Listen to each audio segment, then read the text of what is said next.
Hey guys, what's up? Squintinger here. So here's a coin store video from yesterday. Today is February the 2nd, 2015.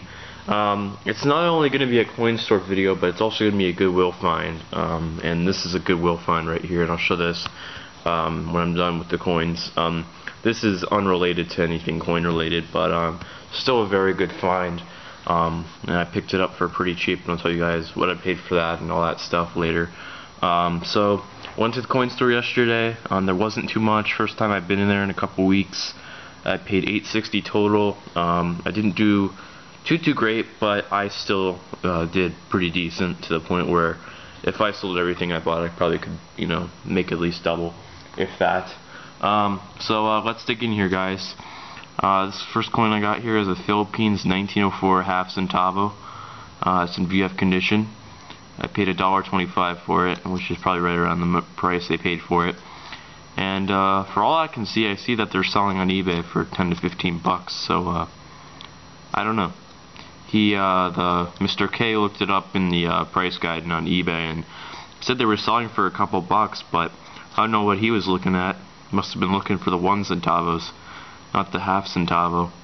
So 1904. I believe this is minted by the U.S. Mint. 1904. The U.S. was making coins for the Philippines. Then we got 2 wheat pennies here. I got 1931. Find a VF details, really scratched up, but just a filler. And then we got a really nice 1937. That's at least an XF. Wouldn't say it's an AU, but probably like an XF45. Still has nice luster on it. And sorry for your sounds. We have like 14 inches of snow on the ground right now, so my dad's out there snow blowing and stuff, and so are other people. You can probably hear it right now. I got this coin here. This was in behind the counter. I asked them if he had anything else laying around, and they grabbed a big bin of foreign stuff, miscellaneous crap, and in there was this coin along with another one. He wanted 50 cents for it. So I picked it up. Canada 1942. It's in a case. It's actually a Tombac nickel. During the wartime, I believe they made these in Canada. I needed this one for my book. I wouldn't say it's uncirculated, but it's at least an AU. Uncirculated, go for right around $3.50 to $7, but it's not uncirculated. And it has fingerprints. It may be uncirculated. I'll have to take a look at it later. But it would be like a really low unk. It'd be like an MS60, MS61, just because of the fingerprints and dirt marks and stuff like that. But it's easy to get it out of the case because there's this little thing up here. So, and then we got 2 large cents. I pulled these out of the foreign coin bin. The first one here is 1916. They're in both really good shape. 1916 and 1918. This is like my 4th 1918. So I just pick up whenever I see large cents in there. I'll grab them. They probably shouldn't be in there, but they're not worth that much more than how much I paid for them, a quarter. So only a couple bucks, but hey, I don't have a 1916 large cent, so if I ever get a book for these things, this will be going in it. So I'd probably put this 1918 in a trade since I already have one.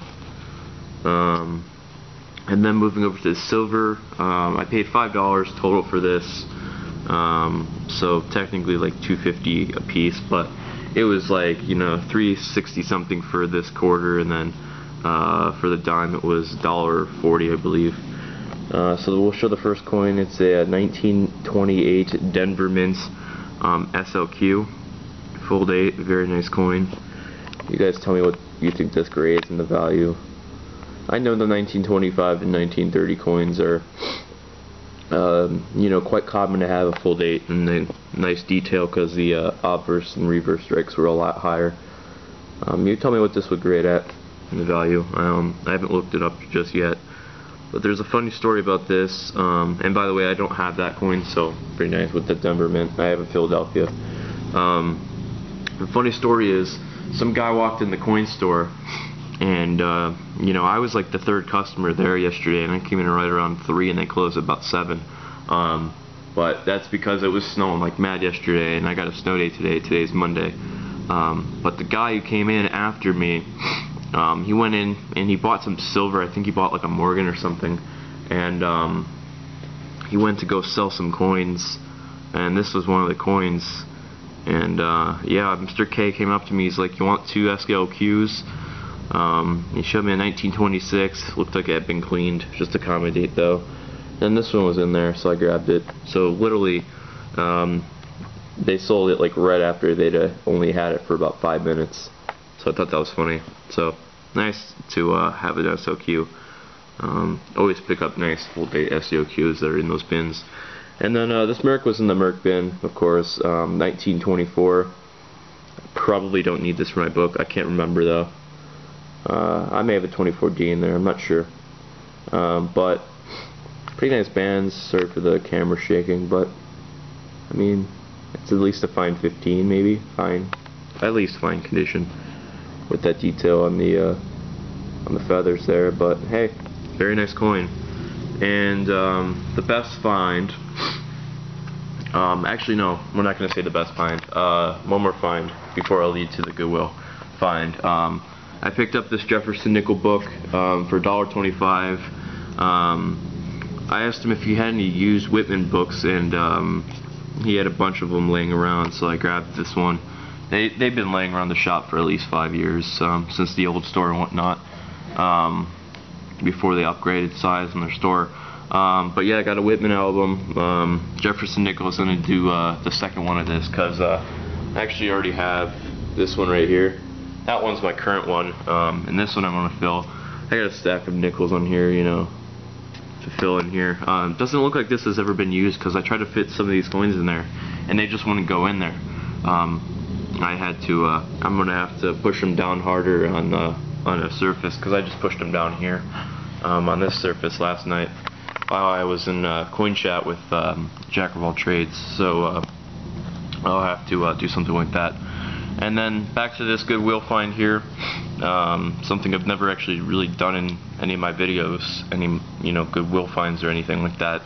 I picked this up. I went to Goodwill. There's a Goodwill out in that area, and never really find anything there. There's always overpriced crap, and tube TVs for like 10 or 15 bucks, really overpriced. No video games, no nothing, And I saw this laying on top of the shelf, and it says Sharp on it, and I know exactly what this is. It's a pocket calculator. It's from the 80s. My dad actually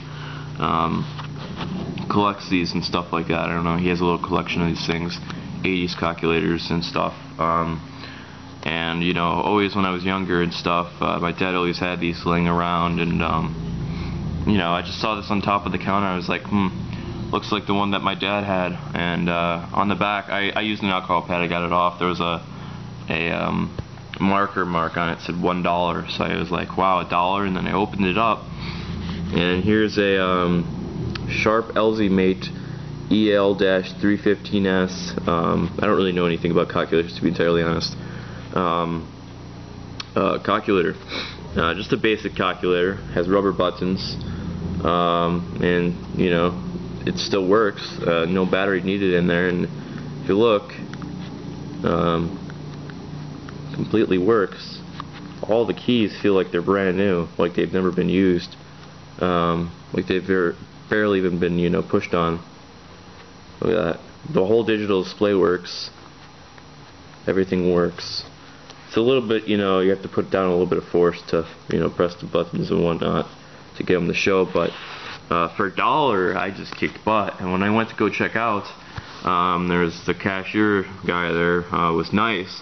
And I don't know why, but he gave me 20% off on this thing for, I don't know why, maybe because I was young, I don't know. I really have no idea. He was nice, gave me 20% off, so I ended up paying 86 cents for this calculator. And I know these things are worth money because, like I said, my dad collects them and stuff, and or used to collect them, and has a little collection of calculators and whatnot. But I know that these older ones have some value just by him. And he was there with me, and he was actually kind of jealous that I found this. He was shocked I found it, so I bought it for $1. Everything's still in there, all the original plastic clips that keep this calculator held down. I haven't flipped this calculator out yet. I will take it out. Haven't looked at the back yet, make sure it's fine. But everything's fine, literally really gently used. You know, pretty nice vinyl cover. This dates right around 1980 to 1982. And I looked it up on my phone, and they go for some decent money. I haven't exactly looked up the model, but I've seen some that sell for between the $10 and $20 range, so I could easily flip this. But I want one for my own, so I'm probably just going to keep it. And for 86 cents, you can't beat that. I had one of these that my grandfather gave me. I think it was my dad who gave it to him, you know, years back. And my grandfather, a couple years ago, ended up giving me his. That was exactly like this, pretty much, except I'm not sure if it was a Sharp. Might have been something else. And it worked up until, you know, about a year ago, and something happened with it, and it's non-functionable, so now I got a new one. Not necessarily new, but, you know, a new pocket calculator that Sharp made. I would like one that's a like a graphing, or not even a graphing, but a more complex calculator. But still, very awesome find. I doubt any of my viewers are calculator enthusiasts, and I'm not a calculator enthusiast either, but for 86 cents, definitely a good deal. So thanks guys for watching, and happy hunting, and that could have been my best find compared to the coins. So thanks guys for watching, happy hunting, and I'll see you guys later.